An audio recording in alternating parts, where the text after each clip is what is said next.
Tapos na, tingnan mo ngayon, tapos na.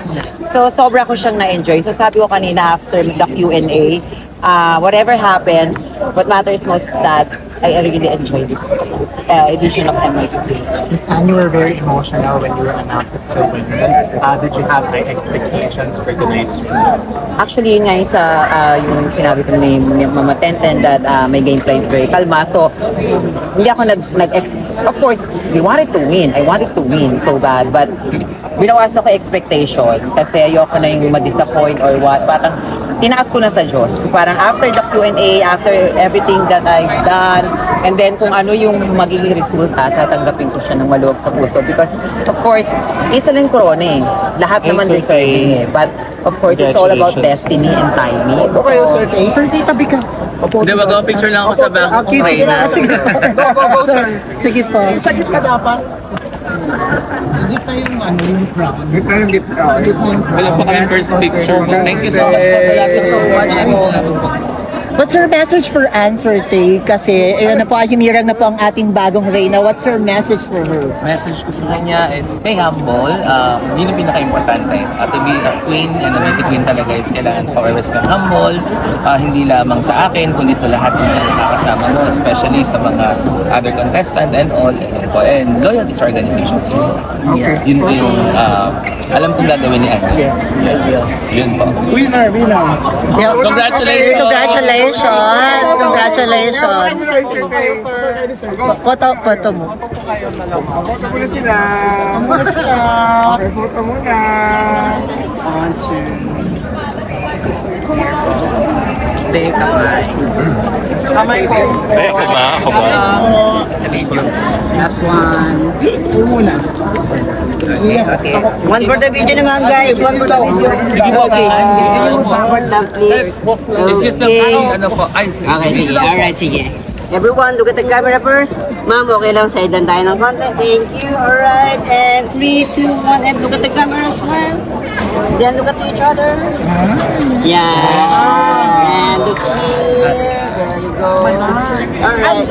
Closer, ma'am. Iman, sikat ng Verde Abihon. Can we resume? Interview na tayo. Pwede po. Interview lang daw muna po si ni Sir Jojo. Okay lang po. Sir Jojo muna. Okay. Video muna. Video lang, model. Jojo yan. So sana ituloy lang to ni Sir Jojo at sana sabay-sabay kaming lahat na mag-walk win. Ano natin, Jojo Bragais? Last one na lang, Miss Anne, yung tagline ng Jojo Bragais. Jojo Bragais, walk win. Okay? On your cue, ready? 3, 2, 1. Jojo Bragais, walk win. Congratulations.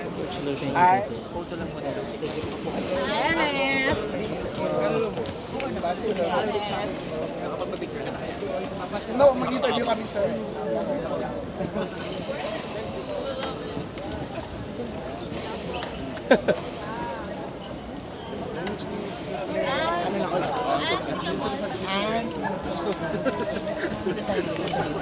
Asan yung ilaw mo?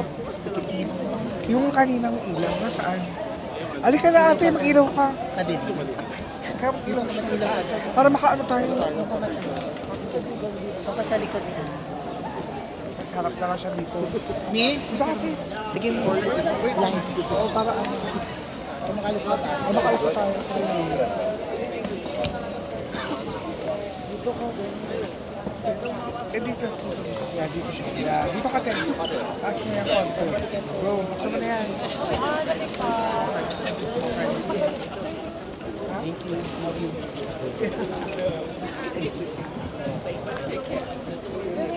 Hindi mo ginamit yan.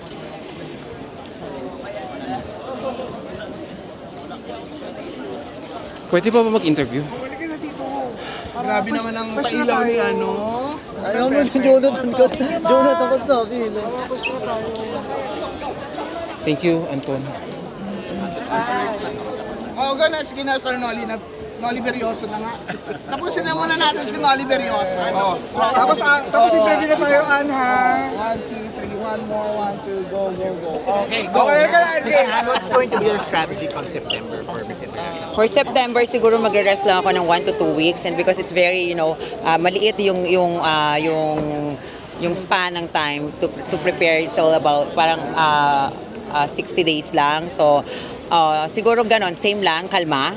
Then be strategical, and then I will talk to my team, and then of course siguro paplanuhin namin ano yung mga dapat naming gawin, ilatag from the time ng arrival sa Thailand up to the day na nag-activities, everything, and also the important events, which is the preliminary and also the coronation and closer interview. And what what was going through your mind nung napaupo ka dun sa floor, nung in-announce ka as winner?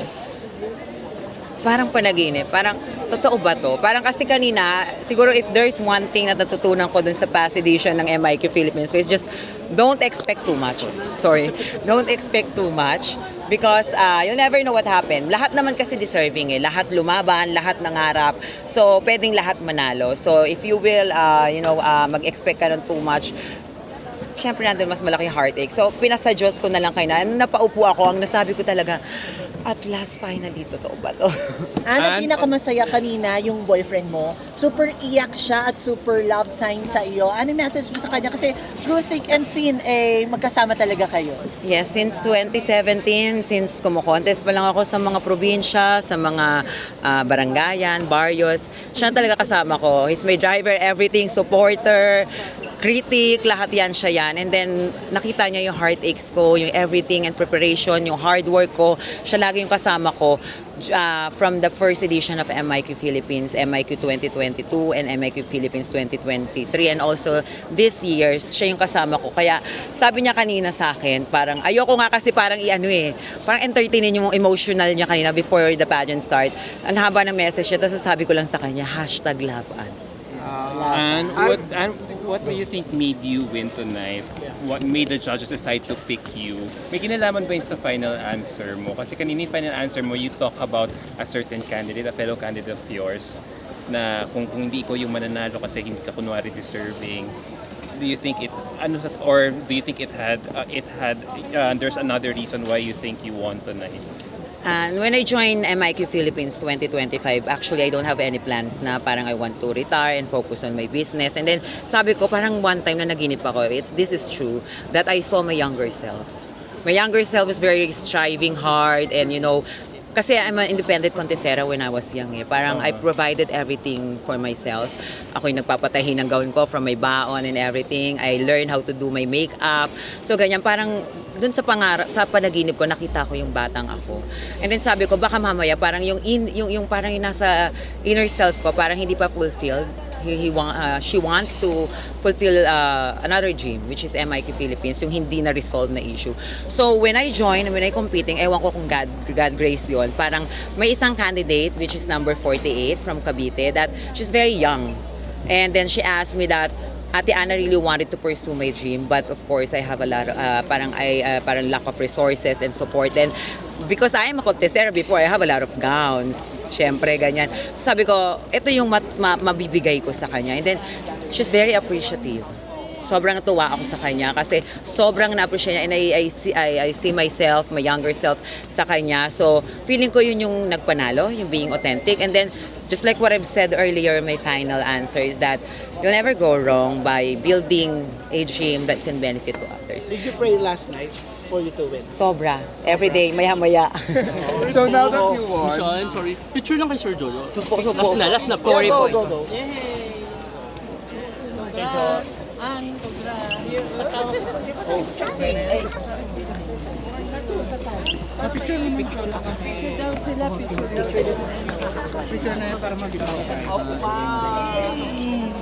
Iyakan pa tayo nito.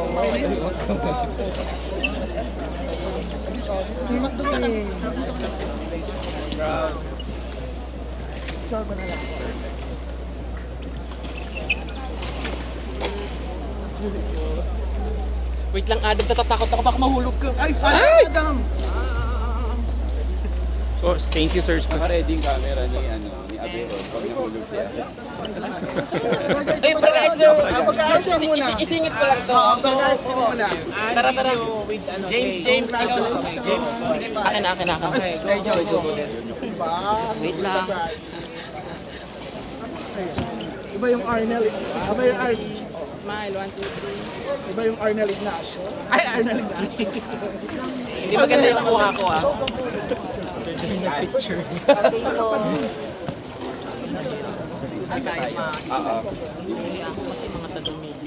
Alam mo, fan na fan ako ng mga tanungan mo. Ay, thank you so much. Thank you. Go, ikaw na. Go. Go.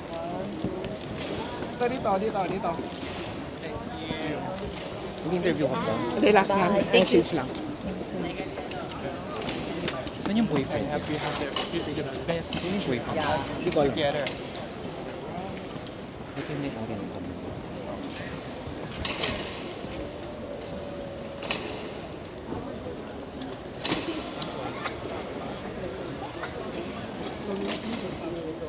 Take one solo for her. One. Yeah, you're proud. Ganda.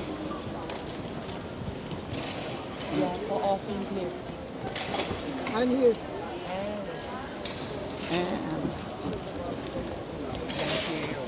And your message to all the pageant fans and to the people who supported you. Thank you for all the people who supported me and sa lahat ng pageant fans, sa lahat ng sumuporta sa akin. Sana po wag na tayo maging divided but instead be united na tayo kasi lalaban na tayo sa Patay Thailand sa September 25, di ba? So kailangan ko po ang mahigpit na suporta niyo po dahil dadaling ko po ang bandila ng ating bansa which is the Philippine flag. Thank you so much po. Sorry, sir, tayo lang pa picture. Sige pa. Thank you.